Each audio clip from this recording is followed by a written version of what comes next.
Name the faraway place and Pathé Pictorial's been there. You can't get much farther away from it all than this, the Jhelum River in remote Kashmir, Punjab country, where the only road that exists is this waterway. This is the country's floating marketplace.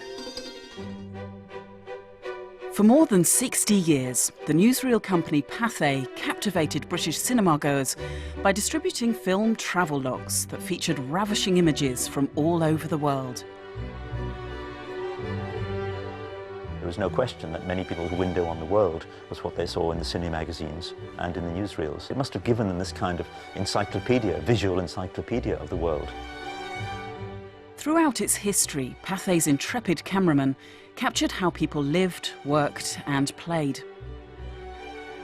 Their anthropological films and sumptuous travellogues represent a unique record of everyday life across the globe. It was very exotic. It was very different. The cinema was a place of adventure and imagination and a place of magic, and we mustn't forget that. The films conjured up a world of remoteness such as you read about in Kipling. At the heart of Pathé's output was their portrait of the British Empire. Recording the pomp and pageantry of royal tours, as well as the intimate detail of everyday life, their films offer fascinating insights into British attitudes to the outside world. There was a very great attachment to Britain and a sense of pride, you know. They were imbued with British and English culture. So where else to go but the mother country, the centre of the empire? Pathé's cameras captured the turning points of a tumultuous century, bringing to British audiences dramatic pictures of events that were transforming lives and changing history.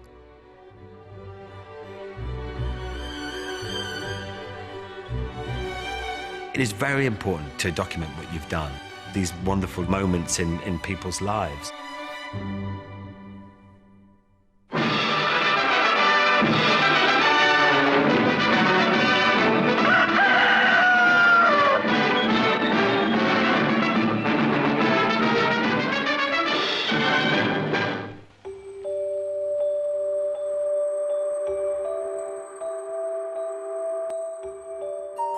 Early cinema audiences were fascinated to see images of faraway lands, and for Pathé, the travellogues quickly became a mainstay of the company's early output.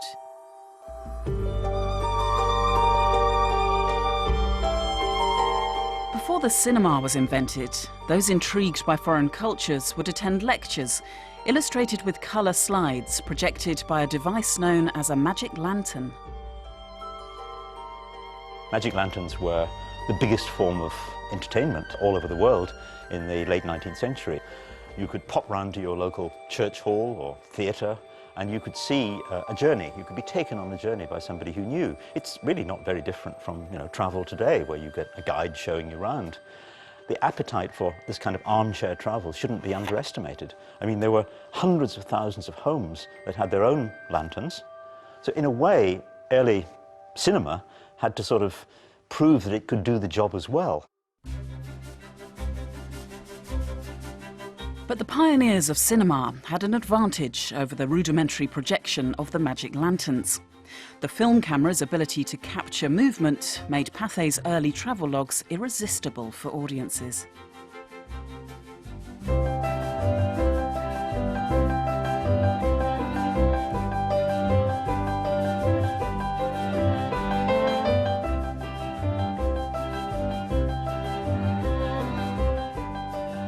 They are like a series of picture postcards, and that's very much sort of the instructions that the cameraman will have been given. Go to such and such a city, here are the 4 or 5 highlights, make sure that you've actually got the views. But a lot of it is about what was most visually significant, that people would say, oh yes, so Paris, it's the Eiffel Tower, it's London, it's Buckingham Palace. A more common subject really was the lure of the exotic East or somewhere in the colonies. Pathé, of course, were producing for a worldwide audience, and they had a network of branches around the world. So very often they could hire a local cameraman to go and shoot something that would then be sent back to head office and turned into a film which could be shown in Britain or in America. From its inception, Pathé was an ambitious company. Surprisingly early in its history and ahead of its competitors, its founders pushed the boundaries of cinematic technology to achieve astonishing results.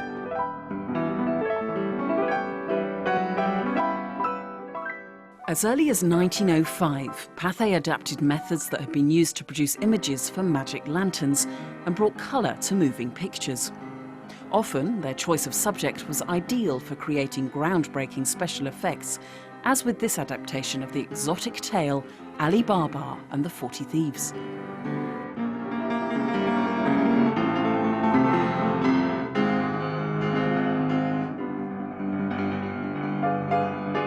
Colour was one of the things that early film really lusted after. Now, this isn't colour that comes through the emulsion on the film, it's applied, painted colour. It was incredibly expensive. You had to pay somebody to colour each frame. It's quite bright, could be very bright indeed. And of course it didn't pick out all the details, but it was very striking. So what people were seeing when they saw a Pathé coloured film was a very vivid representation of the world, moving and in colour. During the first 2 decades of its operations, Pathé steadily expanded its repertoire, bringing a wonderful array of vibrant images to British audiences, showing everything from the lives of weavers in Spain and fishermen in Sicily to the traders plying wares in the bustling bazaars of the East. But experiments with special effects and colour were costly, and the bulk of Pathé's output remained in black and white.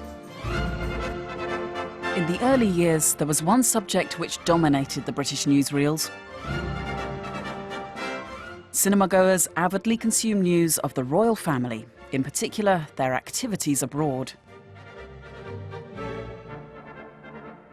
In 1911, Pathé followed the royals to India when they were attending the Delhi Durbar, a celebration of the coronation of King George V. Thousands turned out to catch a glimpse of Britain's king and queen, the Emperor and Empress of India. It showed the East as a sort of exotic place where bizarre and wonderful things happened. And there's really no attempt to explain this, but it just looked great. The royals themselves saw the potential of the newsreel camera and journalism and how it could extend their authority as rulers of the British Empire. This was the beginning of a long-standing relationship between Pathé cameras and the British monarchy. From the deserts of Africa to the snows of Canada, generations of royals would be filmed as they traversed Britain's global empire. Pathé followed the Prince of Wales on a worldwide tour that began in 1919. Wherever he went, he was faced by cheering crowds and elaborate ceremonies. There's a wonderful irony here because we see the Prince of Wales being greeted and welcomed everywhere, and indeed with great enthusiasm. He shakes so many hands that, in fact, he's unable to use his right hand. You can see him shaking hands with his left hand frequently. But actually, he's loathing this experience. We know from his diaries how much he disliked these tours and tried to get out of them as far as possible. Such expeditions created a vogue among the well-heeled to follow in the footsteps of the royals and travel abroad. At the same time, advances in aviation opened a world of new possibilities for the enthusiastic tourist. There is this sense that the world becomes a smaller place because the technology, particularly with airplanes, allows you to go far greater distances. You get pictures that you wouldn't have seen before. One of the most exclusive destinations visited by the early jet-setters was well within reach, the French seaside resort of Deauville.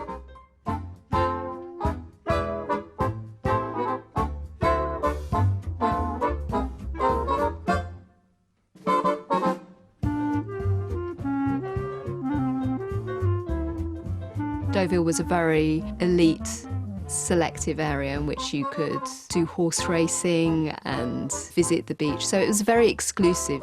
This was saying to the audience, this is how a certain sector of our own society spends its time. And it isn't in this country, it's in another country.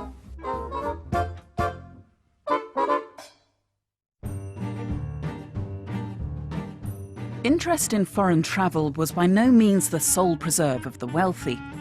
A new generation of adventurers took advantage of the increased mobility of the age by journeying into the wilds by car, boat, or even motorcycle. Pathé's cameras followed these two bikers as they ascended 8,000 feet to the summit of Mont Brevon near Chamonix in southern France.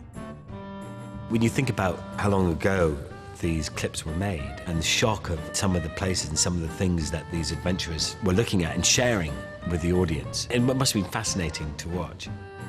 What's lovely about all these old Pathé films is, how they must have inspired people. So you can imagine how many hordes of people must have traveled because of watching these clips, and that's kind of exciting, isn't it? People are interested that you have a camera, so that they come and they talk to you, so it opens up doors, and there's a real inquisitiveness there, and in a lot of places they're just interested about what's going on in the village before. So, if you're a traveller, you need to be able to spread a little gossip with you. In 1924, Pathé followed the exploits of an even more intrepid adventurer when the writer and soldier Major Francis Forbes Leith embarked on an expedition by car from Britain to India. A seasoned traveller who journeyed extensively throughout Persia during the First World War, Forbes Leith took along a cameraman and a diarist as he drove across Europe, Turkey and Persia before finally arriving at Quetta in modern-day Pakistan.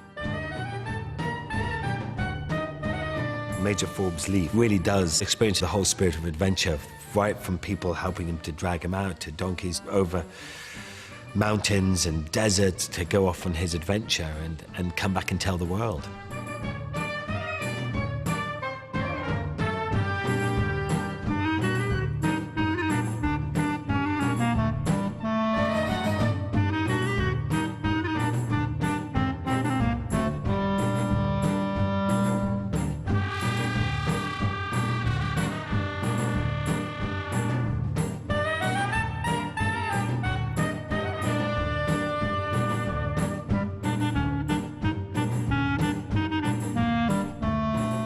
When you see his adventures, they're not that far away from what people like to do now. Programs like Top Gear, and, the Dakar Rally.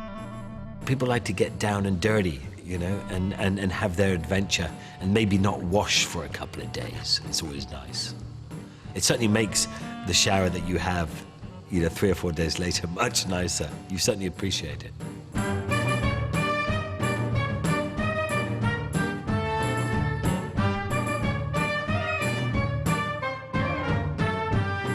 Forbes Leith covered 8,527 miles in just over 5 months. According to his diary, the car suffered only 2 punctures.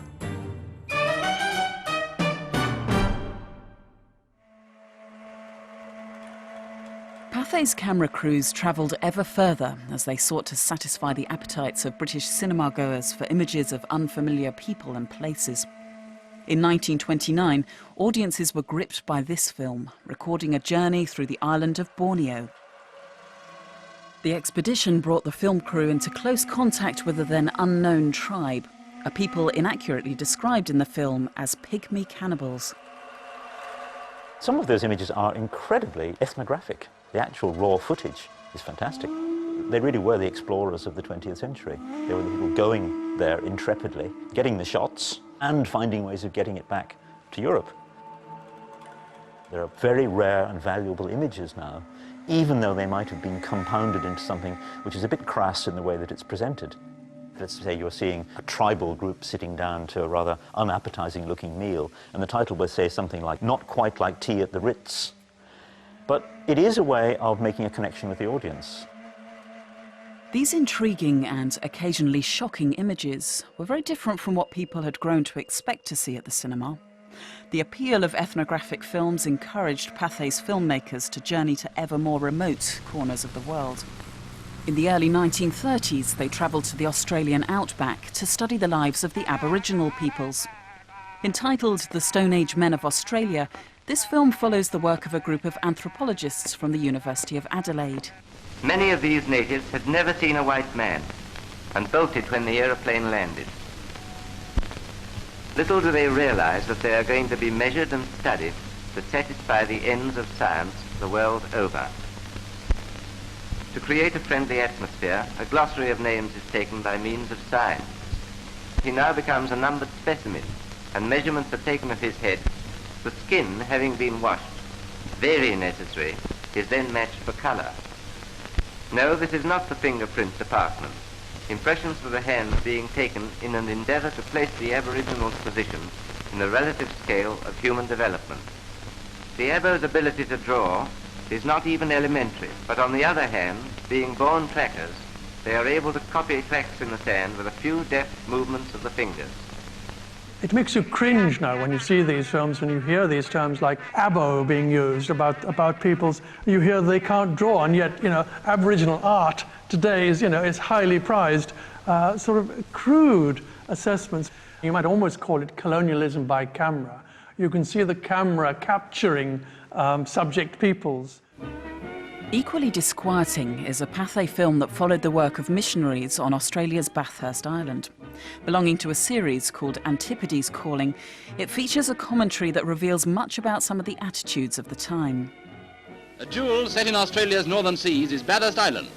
It's inhabited by a people whose instincts are not far removed from the lower animals. White missionaries have come among the coloured Aboriginals and are doing noble work in saving the blacks from themselves. Where once fear and superstition reigned, there's hope and a new purpose. The youngsters are beginning to live. It's all to do with the feeling of racial superiority, which was at the nub of our imperial life, in which the white man was bearing his burden, fulfilling his role as a bearer of civilization to the benighted heathen. We had, we thought, a kind of God-given gift for governing lesser breeds without the laws, as Kipling called them. The tinkling summons to the mission church rings out on the sun-drenched tropic air, and the children whose lives have been diverted from the strange practices of the heathen come to worship. The darkness of ignorance has been banished by the bright light of faith. By contrast, on the other side of the world, Pathé took a more enlightened approach to their portrayal of the Inuit people of the Arctic Circle. I am Captain Bob Bartlett, owner and skipper of the Little Marsden. She is now getting ready to shove off for a trip to the Arctic region to gather scientific data and to show the strange life in this mysterious land. The Canadian explorer and navigator, Captain Robert Bartlett, spent most of his life mapping and studying the Arctic. He led more than 40 expeditions to the region, spanning more than half a century. In the 1930s, Bartlett ventured into documentary filmmaking. Pathé's cameras accompanied him aboard his ship, the Little Morrissey. In the new age of sound cinema, his charming character was perfectly suited to the role of presenter. Soon we'll be in the Arctic's best hunting ground, the northeast coast of Greenland. When we get there, you'll see some real wildlife in the far north. Come aboard for the trip. The expedition filmmakers like Bob Bartlett found that sound cinema was a gift, because instead of this succession of mute images more or less accompanied by the orchestra or the pianist, they could actually personalize and they could tell a story. We anchor off the beach where the Eskimo had hauled in a couple of unlucky narwhal. The meat tastes just like chickens. The natives are so hungry that they're rolling the fattest one up to where they can cut themselves a nice helping of raw narwhal steak. Even the kiddies are wild about it. Look at that knife. That explains why all Eskimo have small noses. It's fascinating to watch the Bob Bartlett clips. He's got this great voice, and he leaves each clip on a bit of a cliffhanger so that you kind of want to go back. Our little schooner Marcy is jam-fast in the ice pack. We are now making our last attempt to force the barrier by using dynamite. If it works, we'll reach the Greenland coast. If it doesn't, it's just too bad. My men run to safety. I give the signal, and off go 25 plugs of dynamite. The ice cracks, and we start moving through the lead.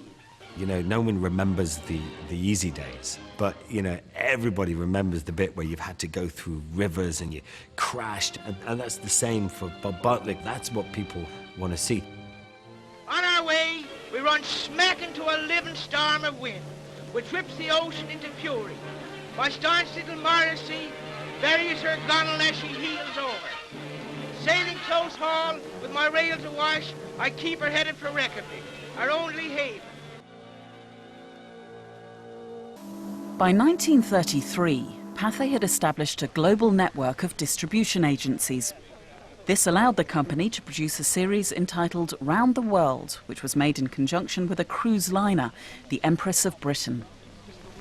Well, we're off on a world cruise now, bound across the Atlantic for the Mediterranean ports, through the Suez Canal to India, then on to Java, China, Japan, across the Pacific, back to the American continent, through the Panama Canal, returning to New York. And I know we're going to have a jolly fine time. Pathé's film crews stopped off at destinations along the route, making films that offered audiences at home sights and sounds from across the globe.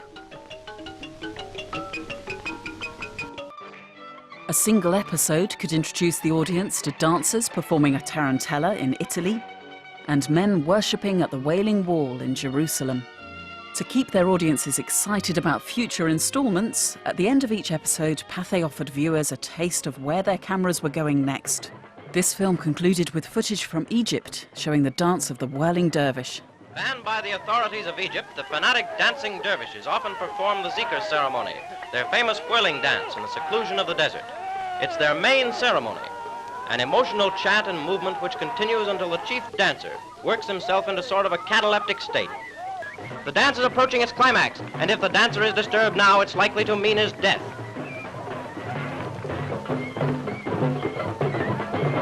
It's a great life if you don't weaken or slip. The series enabled Pathé to thrill audiences with previously unheard sounds from far-off places and allowed them to show off the technical skills of their camera crews, as with this daring footage of acrobatic surfers in Hawaii.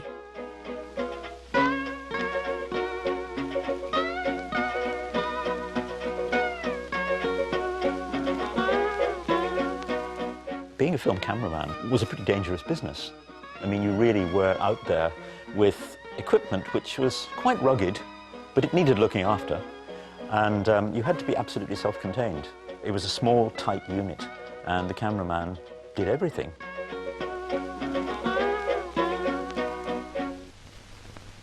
Pathé's filmmakers often tried to find innovative and playful approaches to their stories, such as in this 1937 film from the Solomon Isles. Someone comes. He's a tribal chief in full war paint, one of the fiercest and bravest of dusky warriors. He wants to say something, but of course you won't understand the language.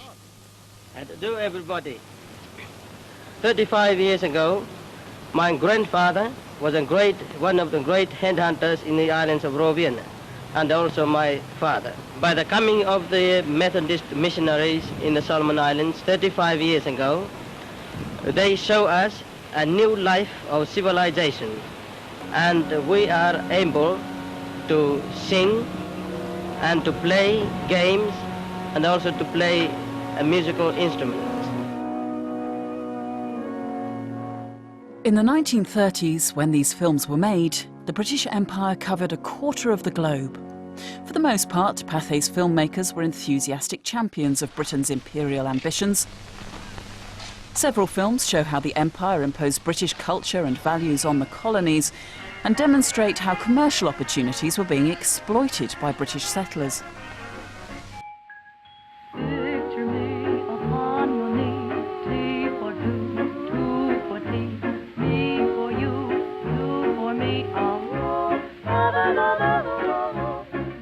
Produced in 1931, a silent film entitled The Story of India Tea describes the process of growing, harvesting and exporting one of the nation's favourite beverages.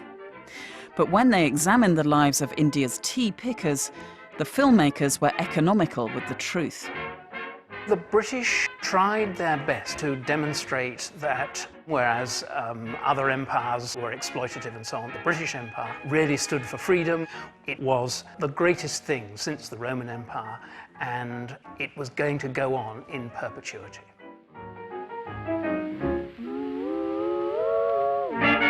Which the films give the impression that it's all absolutely marvellous and that the white overseers and the black workers are living in perfect harmony, which gave a very misleading impression of the reality.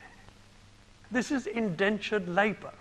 People called coolie catchers have been sent out to round up poor people, to have them sign up to documents they don't understand, and then they're transported, almost like slaves, to the tea plantations.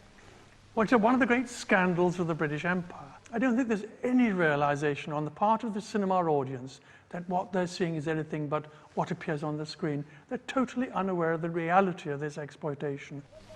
By the time Pathé's film on the tea industry was made, opposition to empire was intensifying, and Mahatma Gandhi's campaign for civil disobedience was gaining ground.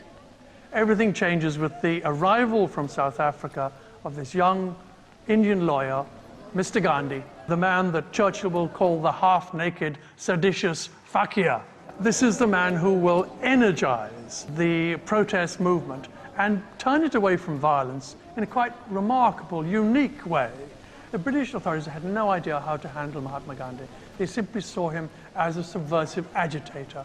So every so often they'd put him into prison. And he'd spend 4 or 5 years in prison, he'd come out, and he'd start all over again. But films of these protests were seldom shown in British cinemas. All we see from Pathé are perhaps the meeting of the Chamber of Princes, we see delegations from London. We do not see what's actually happening in the streets. We do not see that the authority of the British Raj is being wonderfully subverted. The only hints we get of it is when we do see Gandhi surrounded by enthusiastic followers.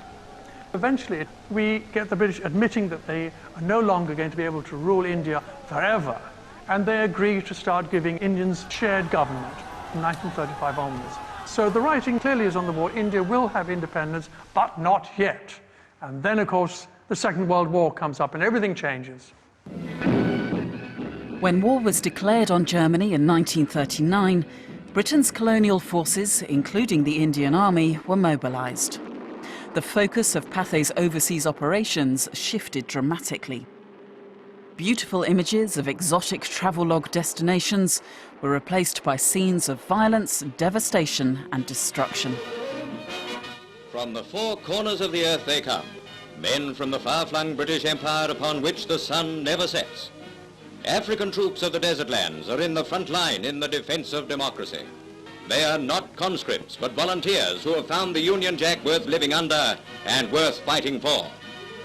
They join the people of the other colonies and dominions in the great march towards a free world. From the front line in France to the battlefields of Burma, the colonial forces played a crucial role in Britain's defence. The Indian Army was the largest volunteer force ever assembled, with more than 2.5 million Indian troops fighting for the Allies. But after 6 years of fighting, the loyalty that was shown to Britain by these volunteer soldiers was wearing thin. It was a terrific blow to Britain. Even though we came out victorious, many people who'd fought came back and found that what they thought that they were fighting for, which was freedom and independence and so on, was being denied them. There's not only, of course, Indians, you had West Africans and you had other people from the colonies, all supporting the British war effort at great cost to themselves. They expected some sort of reward for this. With the war over, British rule in India was unsustainable and independence was back on the agenda. In 1947, Britain's Labour government agreed to relinquish its grip on the jewel in its imperial crown. The end of empire is about a decline in British power and Britain's world role. But if you watch Pathé newsreels, you'd never guess that. They're all very, very upbeat about independence. In Delhi, tumultuous crowds filled the streets, celebrating, singing and laughing.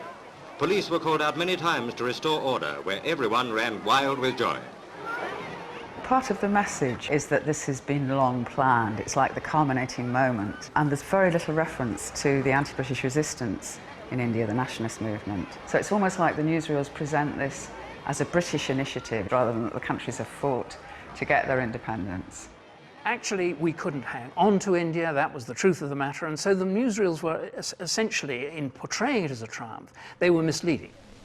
With independence came the partitioning of British India along religious grounds, creating a new Indian state predominantly populated by Hindus and Sikhs, and establishing East and West Pakistan as largely Muslim states. But the process was rushed, and amid fears of communal violence, there was mass displacement of people across the continent. What the newsreels hardly show is this agony that went on for about 9 months. You had a vast movement of peoples crossing, and alas, it just took one spark in one particular area and you would have massacre and counter-massacre and then massacre again. And this process went on, and the numbers lost possibly as much as 2 million people. Some would say 3 million people. Stirred by intense religious passion, communal strife has shed much blood. It still continues. But India's future welfare largely depends upon communal harmony. Can Hindus and Muslims live peacefully together?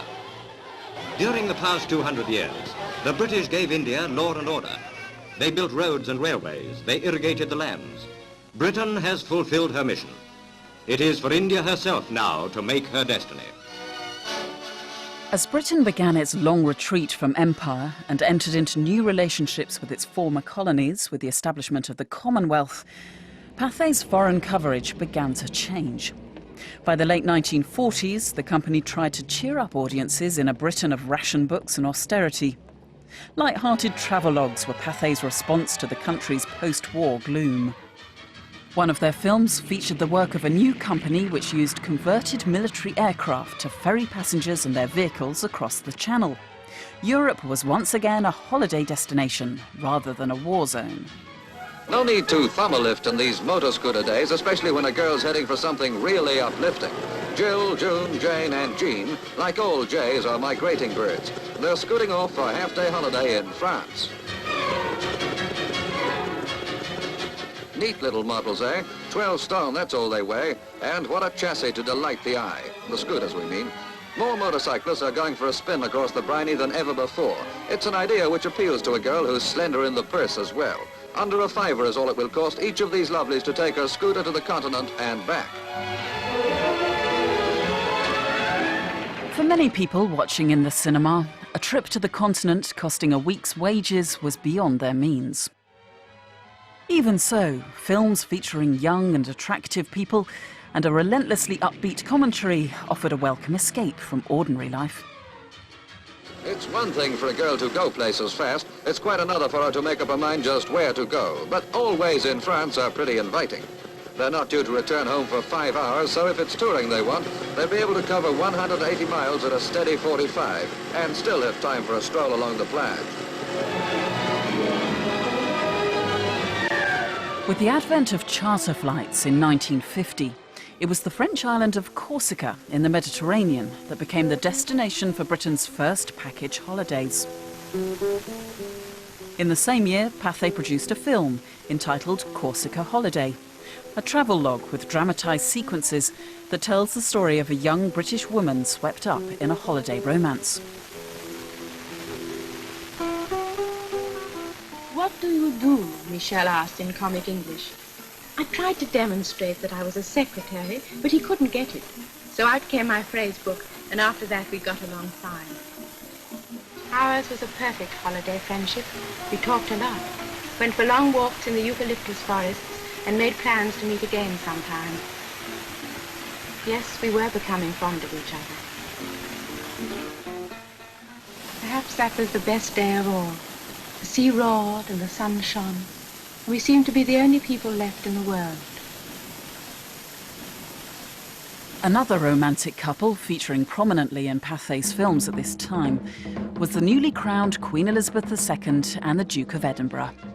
From November 1953 until May 1954, the young couple embarked on a royal tour of 12 Commonwealth nations. Pathé's cameras recorded in radiant colour the royal couple's progress as they received rapturous welcomes everywhere.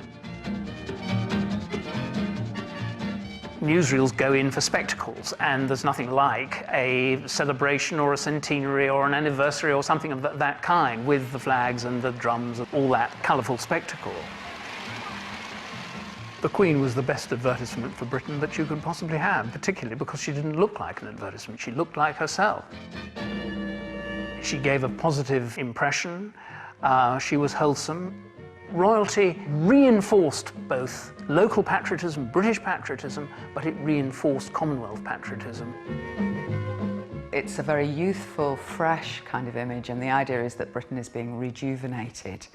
There's been a long period of austerity following the war, but now we're moving beyond that. And the spectacles that get laid on for her, military spectacles, horse racing, dancing. It looks like the royal tours had looked before the Second World War. And there's a kind of confidence, and it's called the New Elizabethan Age. So it's brilliant publicity. Since the first Elizabethan age, when British eyes first saw the Caribbean waters lapping these sands, a reigning British sovereign had come for the first time to the shores of Jamaica. I remember as a child when the Queen and the Duke of Edinburgh visited Montego Bay, and all the schools were mobilized to line the streets and wave flags. Down from the Blue Mountains, people's coming. From the sugar plantations, from the jungle, from the swamps. It was a morning none of us will ever forget. That bright morning when we come to greet our own reigning sovereign on our own soil.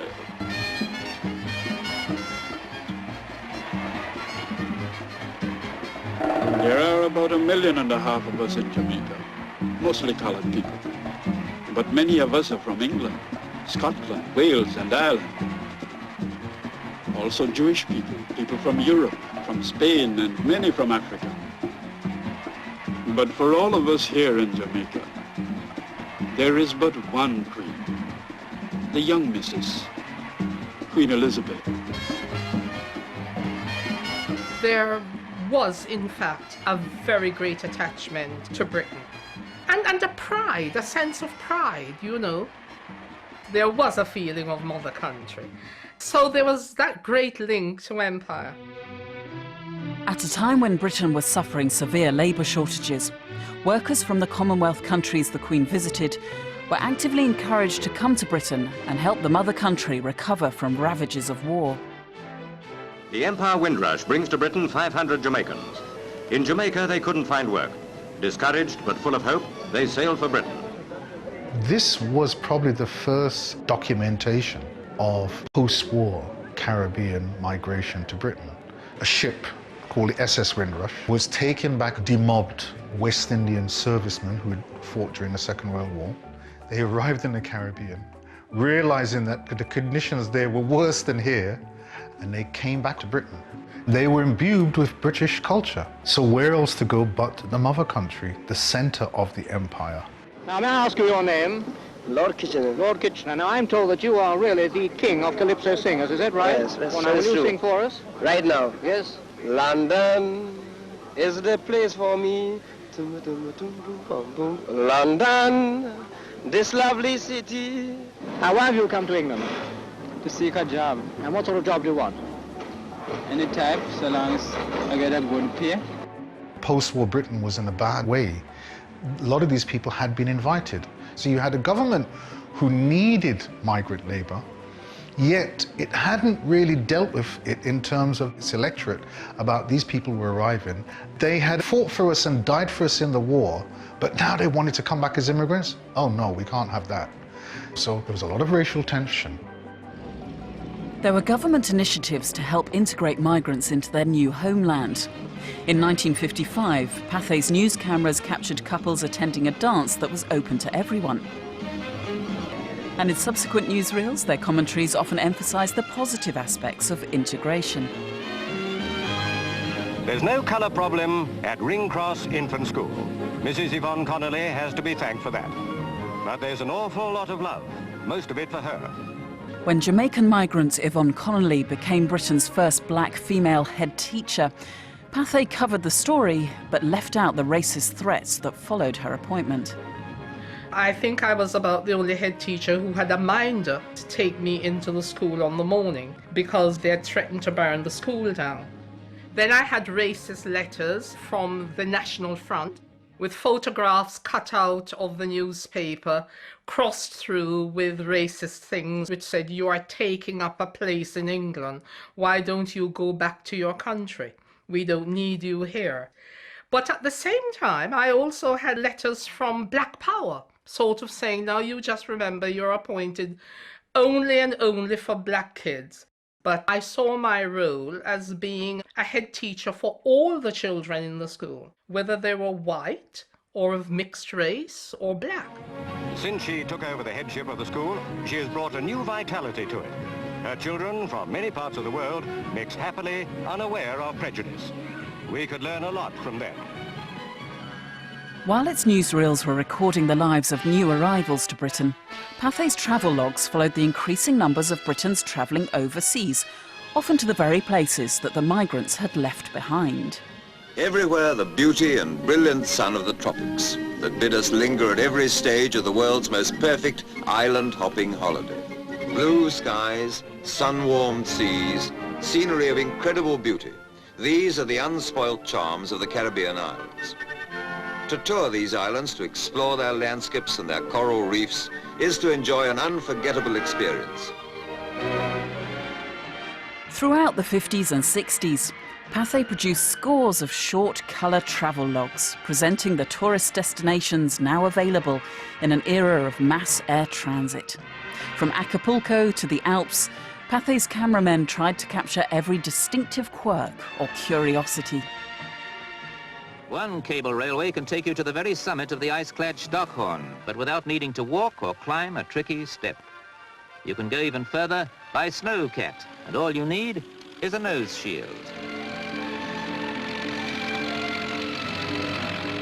There are other attractions on the continent, for example, the food. And here in the lovely Dutch town of Alkmaar, we find a gourmet's paradise, the Friday cheese market. But don't mention it to a mouse. Song, wine, and women. Wine, women, and song. That's the Vienna story.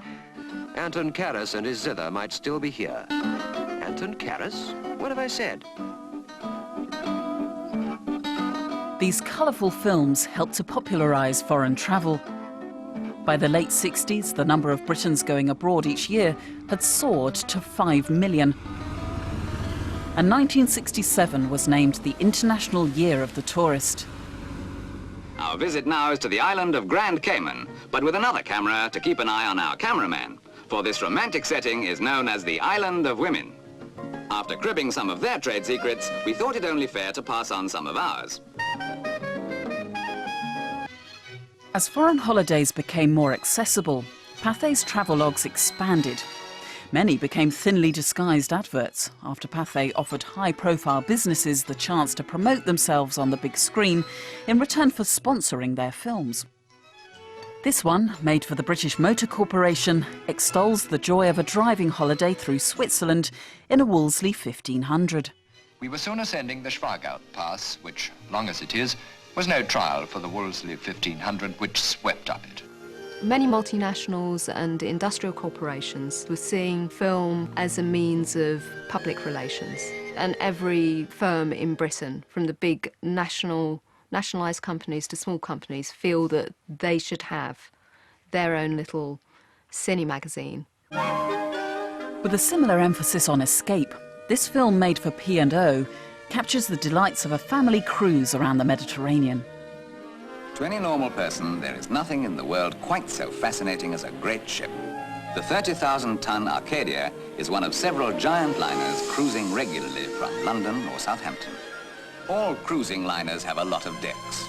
The boat deck, the promenade deck, and a whole lot of just decks. But undoubtedly, one of the most popular is the games deck.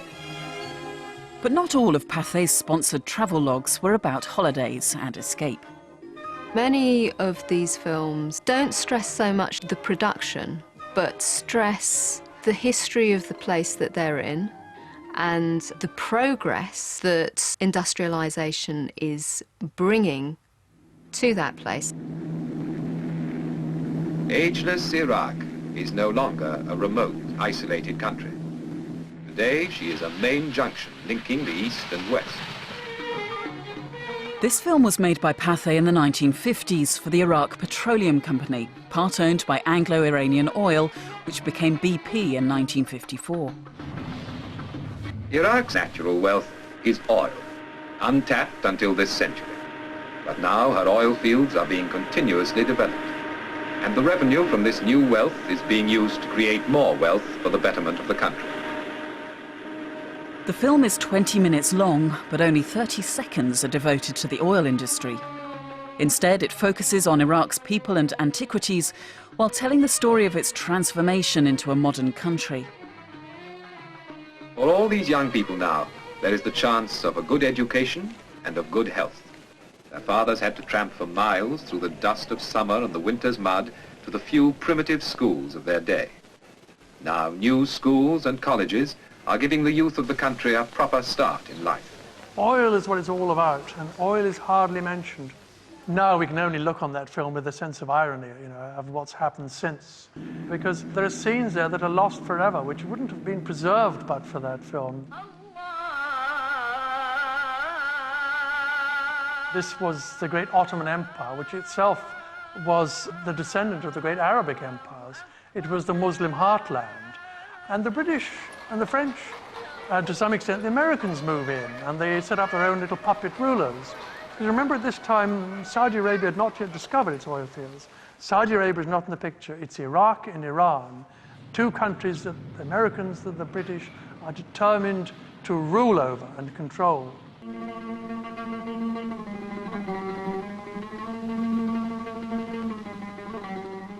Within a few minutes flying time of Basra is a strangely different world. You're back in another age. Here, amid lakes and marshes, water has created a way of life all its own. It's made with some respect for the local culture and the local history and tradition. This was the seat of Western civilization and the scene of the Garden of Eden, the Marsh Arabs, a culture that was utterly destroyed by Saddam Hussein because the local peoples opposed his rule, so he literally drained the Tigris or the Euphrates, so there was no more water there. This outstanding footage is believed to be the earliest surviving colour film of the Marsh Arabs. Whatever the film's original purpose, it now represents a unique record of a traditional aspect of Iraqi culture. There's a strong emphasis on the exotic, on travel, on how marvellous it is to see our varied world and to see it in colour. This is why people were excited by motion pictures in the first place. There's wonderful things going on in the world, and look, I've been able to capture motion pictures. Just look at it.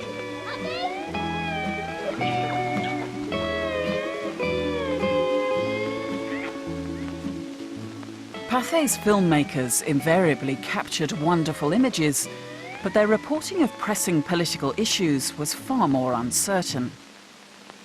In some films, even questions of national security were overlooked, as in this 1964 travelogue on Rhodesia, which was made when the country stood on the brink of civil war. Forget for a moment any controversy there is about southern Rhodesia and see it as what it's becoming, an exciting holiday land where patrol boats watch over the game reserves and where you can see the shape of our earliest yesterdays within calculated distance of the great new driving force that has come about. Like many post-war struggles for independence in Africa, the root of the problem was the takeover of land by white British settlers. This is where the British officers were given territory and told that as a reward for their part in World War I, they could go there and farm there. And it's so bizarre that you have a film made at this time when the realities of the situation are barely mentioned. Just weeks before this film was released, the murder of a white farmer triggered the civil war that would continue until 1980, when Rhodesia finally became the Republic of Zimbabwe. But the travelogue simply highlights the attractions for holidaymakers, and the conflict is entirely ignored. These tribesmen live now on the tourist trade, in villages some of which were only built when the Kariba Dam flooded 2,000 square miles of their jungle. He's the man who makes the jungle drums, chipping them out of solid logs.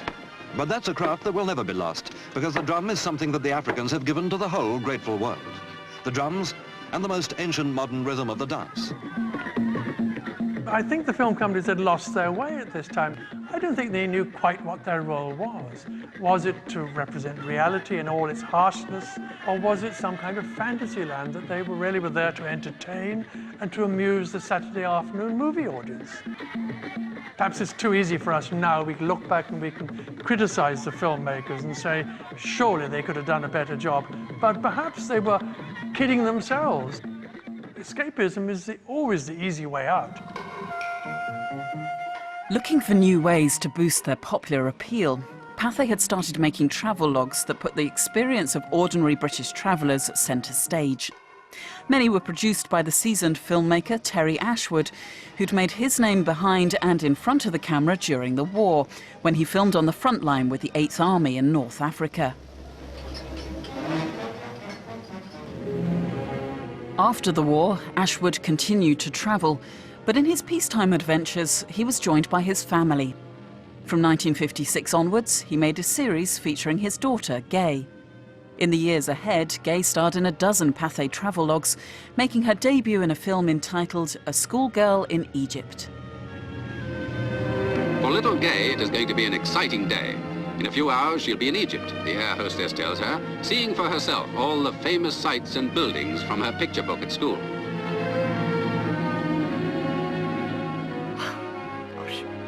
My father had this big fascination with Egypt because of his war time, and he always wanted to go back to the desert, and he wanted to take his wife and daughter to show part of what he'd seen, and he decided that it would be a nice touch to have his daughter growing up seeing the world, and it progressed from there. We went to places that normally a child of that age wouldn't go to.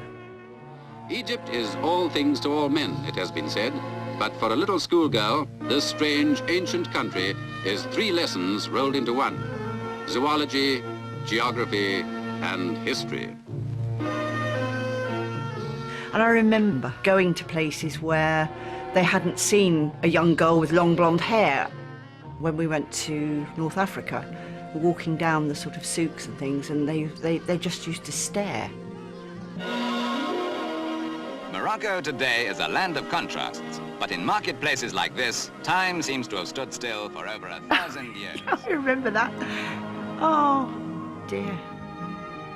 In the film A Schoolgirl in Italy, the young explorer was equipped with her very own camera. That was my father's idea, for me to be seen photographing, to take back for school, to show friends. Next stop, the romantically famous, in film and song, Trevi Fountain of modern Rome. I remember the Trevi Fountain very well, and I remember my father telling me to flick the coin and flip round and look in. According to legend, a traveller departing from Rome who throws a coin in the fountain is bound to return.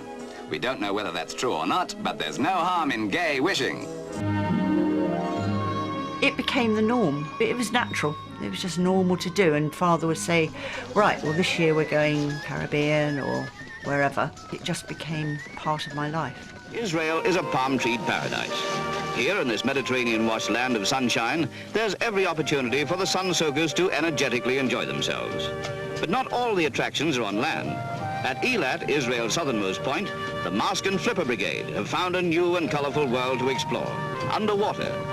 When we went to Israel, a year after the Six-Day War, my father was approached by the Israeli Tourist Board. Israel desperately wanted tourists to come back. He said to them, would you like us to help? Ride out with the Bedouin tribesmen for a desert gallop that will remain an indelible holiday memory. When we went to the Negev desert, the guide we had was fully armed, still, even a year later, and we couldn't come off this particular track all the way through the desert because there were still mines left from the war. Israel's coastline has become a holiday playground. Modern hotels have sprung up all along the Mediterranean seashore, offering something for everyone. I think we did help to bring back a bit of confidence in what had been, you know, a bit of a war-torn country. this is the place to soak up your final memories of Israel. And perhaps it's significant that you leave Israel in jet age luxury, because though the past is important, so is the present and the future. Gay's journey to Israel turned out to be her last filming trip for Pathé. By the end of the 60s, the company needed fresh approaches to combat rising competition from television.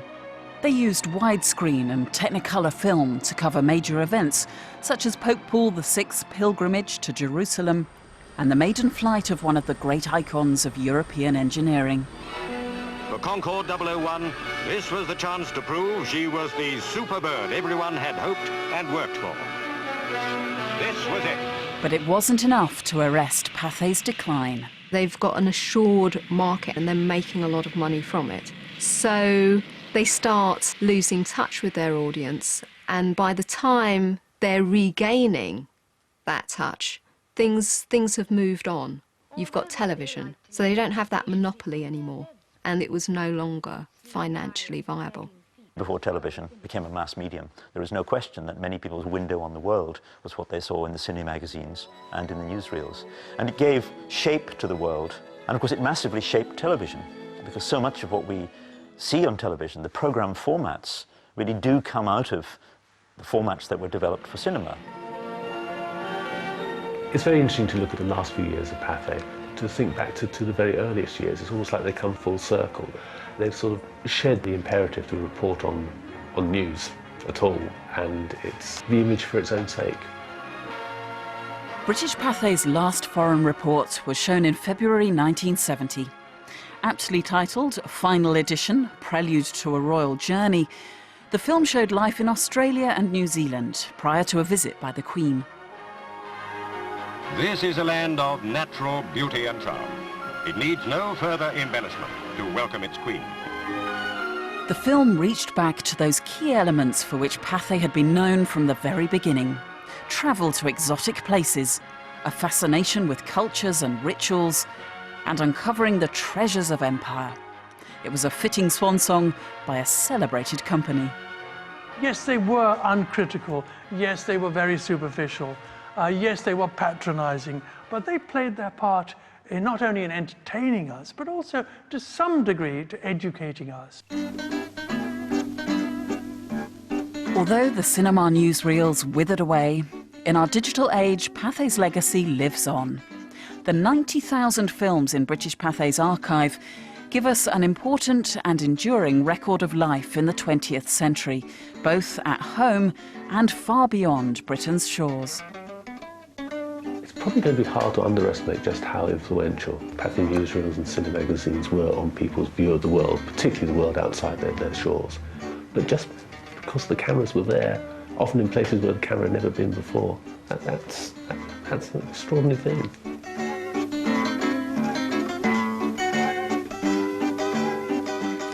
Oh, Pathé doesn't end, newsreels don't end, cinema magazines don't end, they just get recycled.